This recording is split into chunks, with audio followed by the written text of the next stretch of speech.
मौजूद हूँ एक ऐसे किसान के साथ जो जदीद मशीनों की बजाय आज भी बैलों से हल चलाते हैं। आज हम उनसे जानेंगे उनकी मेहनत, उनकी ज़िंदगी, इस रिवाज की कहानी के बारे में।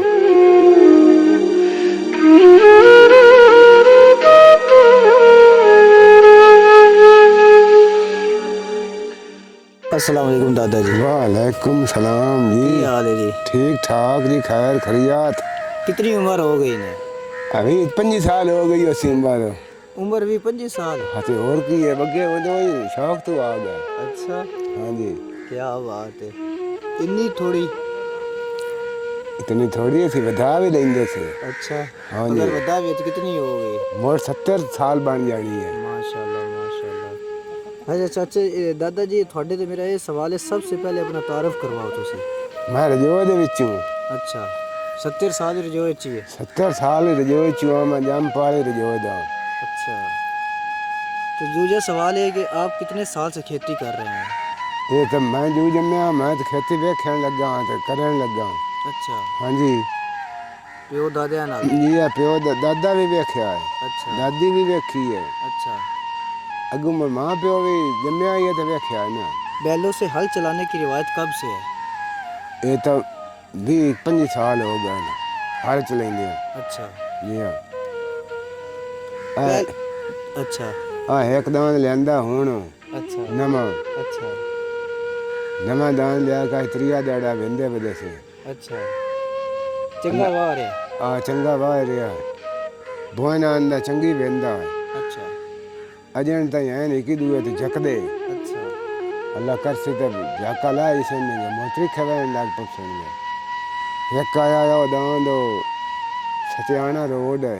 अच्छा उथू अगा पोल पीरे वाले दी सदे ने। अच्छा उथू आया एक दान आया धनड़ा अच्छा महाजेर आबाद घर अच्छा उथू आया।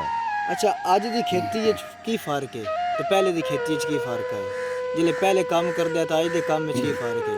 अगे ना आंदा खादा खुदा घट होंदियां अच्छा हुण पट्ठियां नूं स्प्रे ना होवे तो वो पट्ठे नहीं होंदे, अच्छा कीड़ा लग जांदा है, अच्छा स्प्रे करना पौंदा। अगे सुखियाई आ हुण उखियाई है। अच्छा।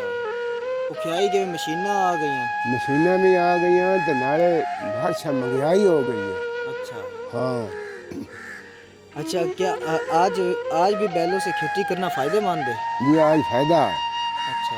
ये वो क्यों? क्योंकि ट्रैक्टर भी निकल आए ना, हार्वेस्टर भी निकल आई है ना, सारा कुछ निकल आया, फिर किमें फायदा है? वो फायदा इंज है ना, हुण दांद लेंदे ने जी हाँ जाके सामने ना वाह लेने जी हाँ।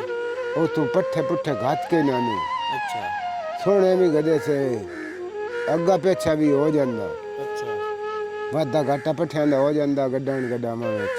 अच्छा वो गड्ढा के ते ठाओ गड्ढे होए उन्हें तो मोड़ ठाओ रल जांदे ने। अच्छा बक्का ते अल्लाह सोना सार छड़दा।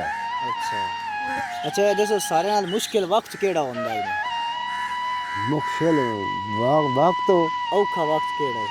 औखा वक्त ना आंदा हर वक्त ही होंदा है। अच्छा। साडा जंगा लग बैठे हो से हाँ। अल्लाह खैर करे। अच्छा भीड़ा बन जावे तो मोड़ आंदियां जांदियां ने बंदे टाइम लग ही जांदा है। जी हाँ जी हाँ।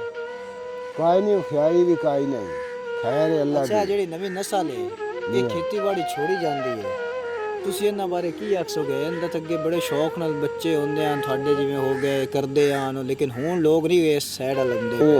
आज़ाद हो गए ने, ਕਿਉਂ? आज़ाद इंज हो गए ने, गया मिलने लग गया अच्छा उत्थे ठीक ठाक रहा, अच्छा नाता धुत होया, अच्छा उदू नंद आया तो मोर सह पिया। अच्छा सारी दिहाड़ी सुता रहा, शामी मुड़ भाग गया, अच्छा दिन भाग गया मेले चो, शामी मुड़ आ गया, शामी सह पिया। अच्छा ये अज दे लोग तय करते हैं काम, जेड़े मुंडे खुंडे आए ने। जी हाँ जी हाँ। अगे ऐसी तो ना कोई ना सा काम कर दे एडा। अच्छा